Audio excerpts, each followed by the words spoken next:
Welcome to the Channel 99 review. It's a man's world, isn't it? This is public access television in Albuquerque, New Mexico. My name is Mike Rivas, and I'm your host today.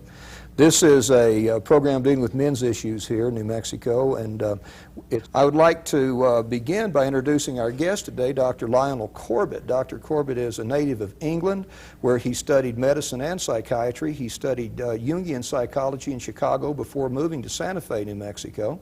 He is a practicing analyst in the Santa Fe area, and he's a professor at the University of New Mexico Psychology Department. He's married, has a couple of youngsters, has a third on the way. Congratulations on that. And is, of course, a member of the C.G. Jung Society of New Mexico. Welcome, Thank Doctor. you. Nice to be here. Dr. Corbett, there's a tremendous amount of discussion and interest in what's being referred to as a men's movement, and I wondered if you feel there are some legitimate problems that men face in the world today. Well, there are legitimate problems. I'm not sure they're very different than the problems that women face, actually. I'm not sure that it's a good idea to make too much of a split between men and women in terms of the kind of problems that we're facing. Mm-hmm. What would be some problems that both men and women are facing in the modern world? Well, we have all the usual social and psychological problems that everyone knows about. The difficulty, I think, with the men's movement is that they might be trying to attribute it to very specific causes that are not limited to men, that are not confined to men, that women have as well. And so the men's movement says that the problem is that if we make a different diagnosis, we'll come up with a different treatment. Mm-hmm. And if you think that the problem is that we don't have enough access to the deep masculine or the mature masculine or the authentic masculine, that'll take us on a way of thinking and a way of trying to solve the problem that would be different than if we looked at the reason for our problems in a different direction. Mm-hmm. The difficulty is that we're really not sure what the deep masculine is or what the authentic or mature masculine really is, because so much of that is culture bound.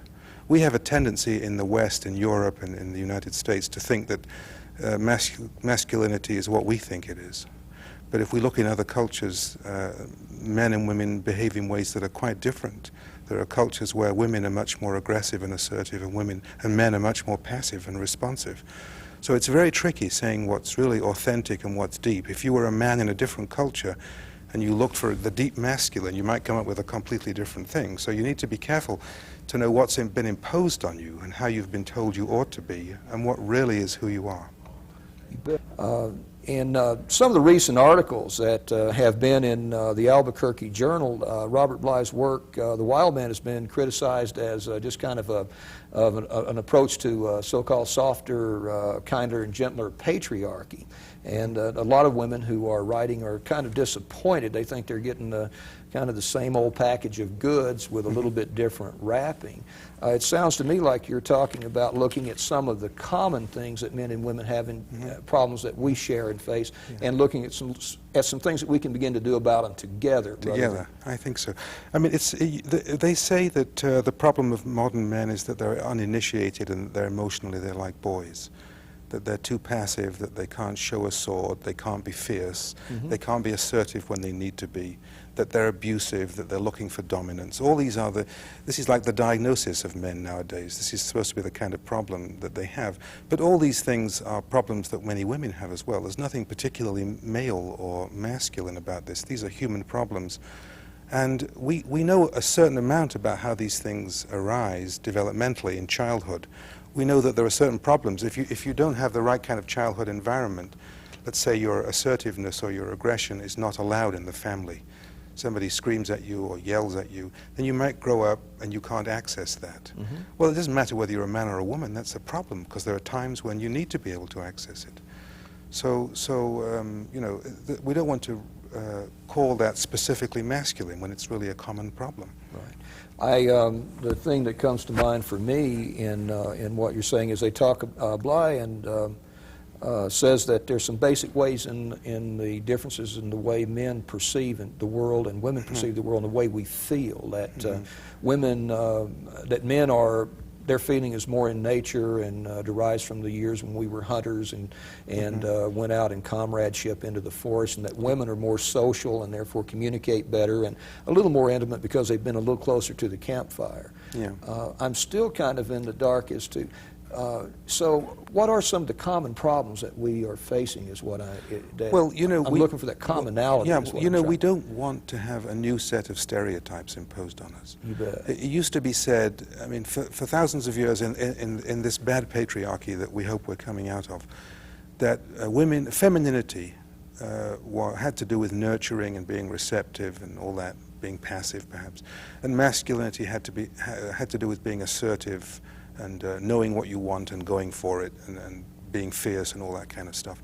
These are just stereotypes. There's no indication that these are anything other than political demands that have been made on men and women, really through the use of power. There's no reason that these things can't be reclaimed. There's no reason why when a man is being nurturing and receptive and taking care of a child, that we have to call that his femininity. There's nothing to say that a man can't have an authentic masculine nurturing capacity. Mm-hmm. And there's no need to, when a woman is being assertive or even aggressive, there's no need to call that her masculinity. There's no reason why there can't be an authentic feminine assertiveness that has nothing to do with masculinity.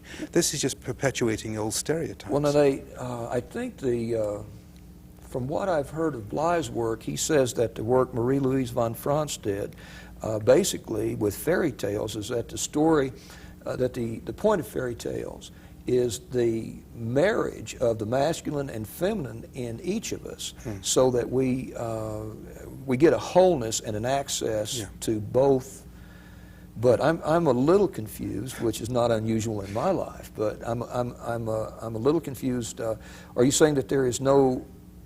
It just sounds like we lose our identity somehow. No, I'm not. No, let me just say that there are obvious differences between men and women, and it would be silly to pretend that they were the same. That there are differences around sexuality and childbearing, and so on. Those are the major psychological differences that we know about that are very clear. There might be some others that are not so clear. Right. But our fundamental needs for relationship, for security, for someone to make us feel valued and wanted, for someone that we can relate to, that we can feel, we can admire, for a community of people who are like us. These are human needs that really ignore these gender boundaries.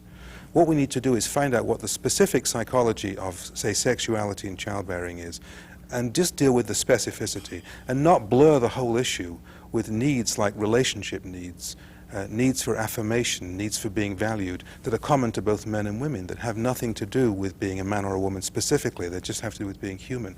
We need to know what's truly specific. This fairy tale business is very dangerous because there are an enormous number of fairy tales.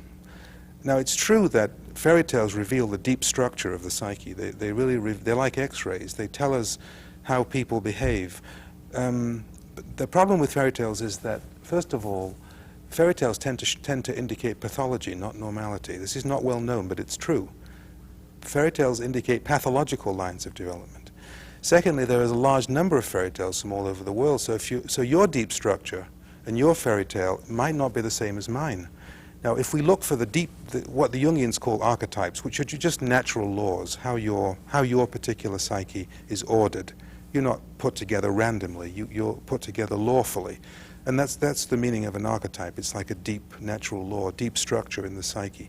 But it might be different in you than in me. So that a certain fairy tale will be archetypally correct for you that would be quite wrong for me. If you were a warrior type, then that fairy tale, the wild man, Iron John, might be very relevant to you. Right. But if you were a priest, if that was the archetype that moved through you, that would be an irrelevant fairy tale, and you would need a whole different kind of fairy tale. Right. There is a fairy tale called The Three Languages, which talks about a man with a terrible father problem. His father's very, very abusive. And I won't go through the whole story, but he ends up becoming a priest. And it indicates the development of the father problem when you have to become a spiritual father yourself. And that's a whole different archetype. Now, it's correct for some people. The problem is when we say, here's the male archetype, and it applies to all you guys, and then we're back in the same mess we've been in for the last few thousand years, which is someone telling us how to behave and how to feel. Well, now, you know, Bly, and the impression I've gotten is that the father has been, or the male has been absent from the home either because of work or more recently because of divorce. And the young male growing up does not have access to the older male. And that a lot of the problems that Bly and Moore, I thought, were addressing was this reinitiation and joining of the male community that they seem to believe can only be done by men. Can only be done by men. Do you feel that women can fulfill that same role? This is a complicated issue. There are two things here. One is the specific role of the father, and the other is the question of these rites of passage and initiation ceremonies. And it's true that we in our culture that we lack those things. We don't have initiation ceremonies and rites of passage that help, say, an adolescent turn into a man or turn into a woman. We lack that kind of help with movement into the new adult status. And that is why, for instance, we have a lot of teenage pregnancies, because the teenage girls, in a sense, haven't been consciously made women. So that's the kind of thing that if there really was an initiation ceremony, might not happen. They'd be more conscious of themselves. But how much is that applicable to our culture? You know, those initiation ceremonies happened in pre-technological cultures where the boys were taken away from their mothers, and they were, in a very terrifying way very often, they were turned into men through the ceremonies. But these were boys who were, had intact personalities. They'd come from intact homes. They'd been responded to the point that they were cohesive people who could stand the initiation ceremony. The ones that couldn't stand it died. Quite a few of them died. Right. But you can't, but it's silly to imagine that we can solve all our childhood difficulties with absent parents, children who are not responded to properly, children who are abused. To imagine that we can solve that with some kind of adolescent initiation ceremony or vision quest is just self-deceptive.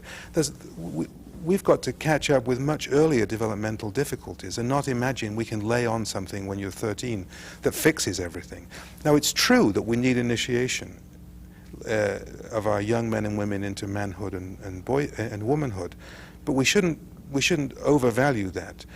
We shouldn't imagine that solves the whole problem. That's just silly. It occurs to me that one of the things I've discovered in my being involved with the men's movement as it is that there are certain things that I need in my life from women. And there are certain things I seem to be able to get from them, and I'm talking emotionally. I need to be able to spend time with them to have a certain sense of intimacy, and this is not just you know, on a sexual basis. This is, you know, I need that kind of input from women in my life. I need them as friends. And I've also noticed there are certain things that I seem to be able to do in my men's group as far as being open and honest and sharing that's very good and supportive for me. One of the things that you said during the break that I found interesting was that that you felt, and I kind of like that a lot of people, if we take the idea that Robert Bly, for instance, is the ultimate authority on recovery, and that this is the only way to approach reaching some deeper awareness of ourselves and being. If I'm not mistaken, I think that the whole point of life is for me to become me, and for each other person to become who they are. That would be wonderful. And so, what in my quest for that, I've been hungry for any information I could get, and so if. I guess let me ask you again, I hope I'm not repeating myself, what would you think would be, like if I were a guy who was just out here in the wide world and I began to think, well, you know, I'd like to play a little bit larger role in my child's life. I'd like to have better communication with my wife and get my job perspective and get my time allotted and make the most of who I am. Can you think of a couple of things people could do that would help them begin to approach that?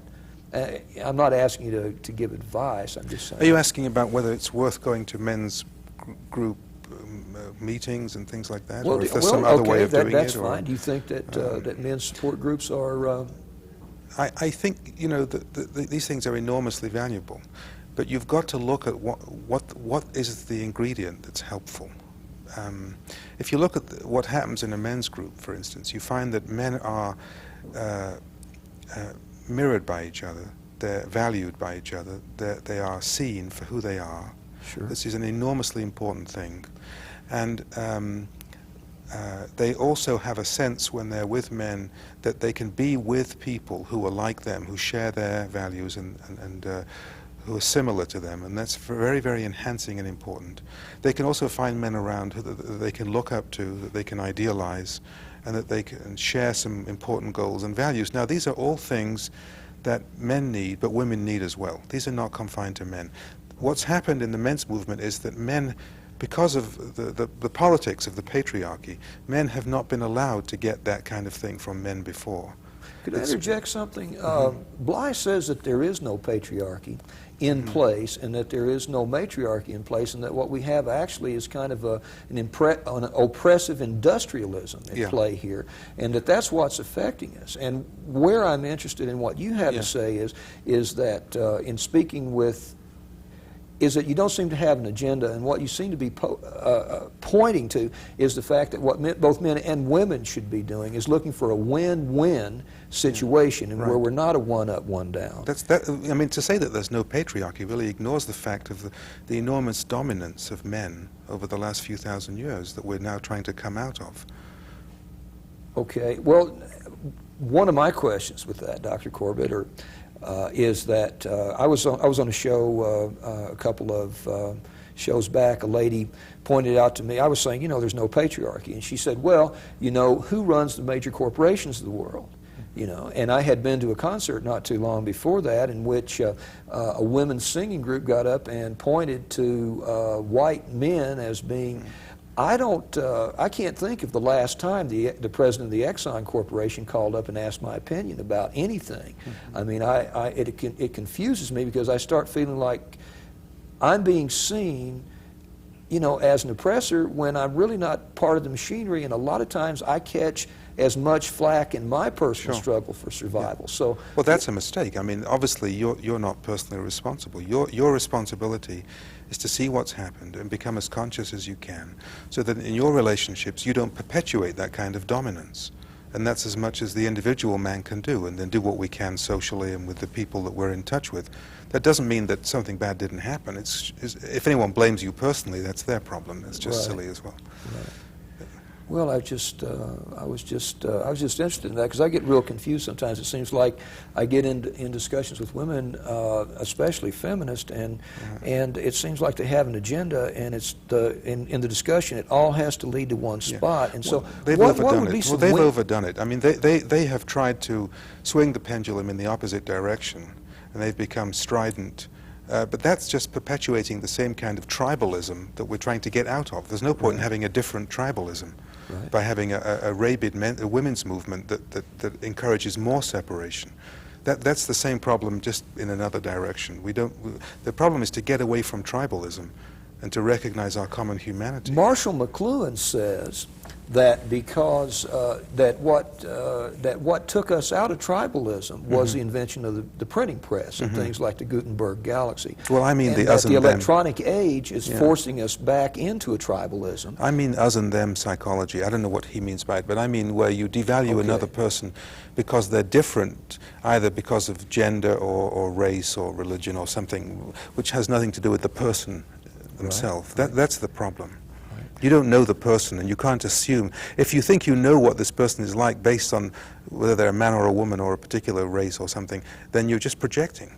So really what's happening to both men and women in the modern world is it seems to me that things are changing very rapidly, and the times themselves call upon each of us to be a much stronger individual, to access some powers and things within us that can allow us to make a difference in just in the people we come in contact with. Yes, it has to do with being yourself. You see, as you become what is technically called decentered, that means you don't feel that you're the center of the universe and everything has to revolve around you.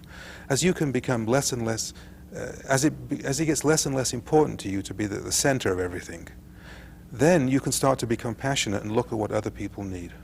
And that's the goal that is a reasonable goal for men and women. We can stop needing to be the center of everything. The trouble is you can't do that if you've got major developmental difficulties in yourself, if you're angry and hurt and enraged and unfulfilled, then you can't decenter yourself. You can't let go of yourself and stop thinking about me all the time, because it's so painful and it's dragging you into it all the time. Right. So the problem is for us to work out our own stuff so that we can be reasonably calm, reasonably comfortable with who we are, and then we can start putting some of that out. It doesn't matter whether you're a man or a woman. You have to find a way of doing that. You bet, you bet. And, well, I guess so men's support groups would be a good way to approach that. That would be a Women's wonderful support groups. Yes, would it doesn't matter where you get it from. You just have to know that you have a certain need, and you try and meet the need. And if you have grown up in a way where you didn't have access to men, or where you weren't allowed to show feelings because you were a man, little boys don't cry, all that kind of stuff, Sure. And you need to be with men, and you know that's a need in you. I mean, it's wonderful to have a men's group to go to. I'm not suggesting it shouldn't exist. It's Sure. wonderful. Sure. You should just know that you're going to get these needs, but that you're going to end up, you hope, becoming a complete person, and then you're going to put that back in some generative way back into the community. You're not just going to keep it for yourself. Sure. That's a real good thing to hear. I think it would be wonderful if you disagreed with me. It's just occurred to me that the most important thing you could do, if you disagree with me, you see, is not to take my word for things, because then you'd be working Well, on I it. don't take anybody's word for anything. No, but this is very relevant to the men's movement, you see. If you question everything I say, and say, well, and really take that inside and say, is that really right? That would be great. It may or may not be right. You can accept it or throw it out. But the main thing is that you question it. You don't take it uncritically. What would be dangerous in the men's movement is if we had a men's movement where there were charismatic leaders who were uncritically accepted. That is a very dangerous, and there's some major good reasons for that.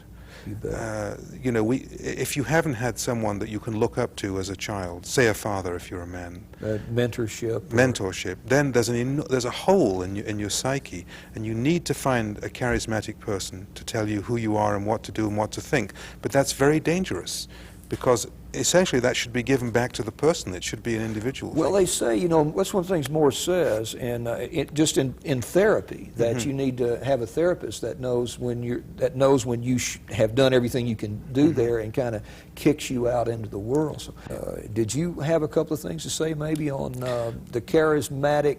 Yeah. Well, let me just. blind It's interesting that you sheep use following? this word mythopoetic, because, you know, one of the things that might be happening is that there might be a new mythos evolving. There really might be a new myth of masculinity and femininity and how to be a man and woman together. Now, this is something being born. Yes, this is a and rebirth. It may be coming. It regeneration may be happening. emerging now, and it looks to me like it is. It's very hard to put one's finger on it to say what it is, because I think it hasn't been born yet, but I think it's emerging. And if we overemphasize very traditional ways of looking at this, we might not see this for a long time. We can, if we look at really authentic feeling in men and women, and men and women's fantasies and dreams, we might see the emergence of a kind of new myth that's coming, and we should look for that, because it'll be a very deep structure that's surfacing. So, I didn't answer your question about the. well, no, that's the very business of- interesting. That's so. You seem to be because I go around proselytizing that Uh-huh. that America is in a rebirth, and that it's happening through the individual awareness that people are getting, that the lives that we're coming out of in American society have been chaotic, and that there are issues that have to be addressed and changes that have to be Right. made, and you know, rebirth is one of the, I guess that's one of the That's a major myths, archetype. you Yeah, know, sure. or archetype. Certainly is, that, yeah. So, you know, accessing that and having experience and becoming reborn in that struggle, that's real interesting That's stuff. very important. But the So business. you're saying be open-minded, right? Well, I'm saying be individual. Be an individual. I'm saying that it's very dangerous to listen to charismatic leadership. A charismatic leader might be very benign and wonderful. It might be someone like Gandhi, or someone who really can be very helpful. It might be someone like Hitler or Jones in Guyana. I mean, the psychology of charisma has to do with the fact that the person idealizes or admires or puts on a pedestal or worships some character because that person has a quality or a power or an energy that I don't have myself. So I look for it up there in this other person. What is it? Very dangerous, because the authority belongs in me, it doesn't belong out there. Right. What is it they talk about? I'm a little unclear sometimes. that you can become possessed by the archetype. You might be trying to access the warrior, and rather than accessing it, you become possessed by it on some level. Robert Moore talks about that. Well, possession has to do with the lack of distance, where you can't discriminate yourself from, say, the warrior, where you're always that, or that takes over you, and instead of you having access to it, it runs you, and you're always being, even in situations where you shouldn't be that, it's taken over. It's become an autonomous force in you, where there's no, what we call ego, there's no separate sense of initiative.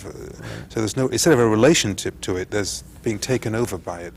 And I'd like to once again thank Dr. Corbett for coming, remind you that you can see this show again on Monday at 1 or Tuesday at 9.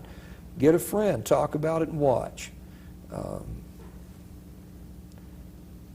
like to thank you for tuning in. Wish you a real good week. Bye-bye.